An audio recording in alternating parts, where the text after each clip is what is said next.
মামা, তোমার সেই ভাইরাল ডায়লগটা আরেকবার একটু দাও তো। ডাক্তার সাহেব, স্ত্রীর ডেলিভারির সময় স্বামীকে ডেলিভারি রুমে যেতে দিন, যাতে সে কোনোদিন বলতে না পারে তুমি আমার জন্য কি করেছো। যখন সে তার প্রসব বেদনার যন্ত্রণাটা দেখতে পাবে, তখন সে বুঝতে পারবে তাকে বাবা ডাক শোনানোর জন্য একটা মেয়ে কতটা কষ্টের শিকার হয়। যে স্ত্রী মৃত্যুর সাথে লড়াই করে তোমাকে বাবা ডাক শোনানোর জন্য এতটা কষ্টের সম্মুখীন হয়, তাকে কষ্ট দেওয়ার অধিকার তোমার নাই।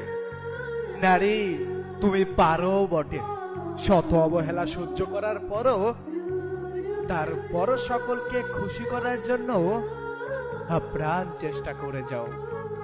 সবকিছু কত সহজেই ভুলে যেতে পারো তুমি।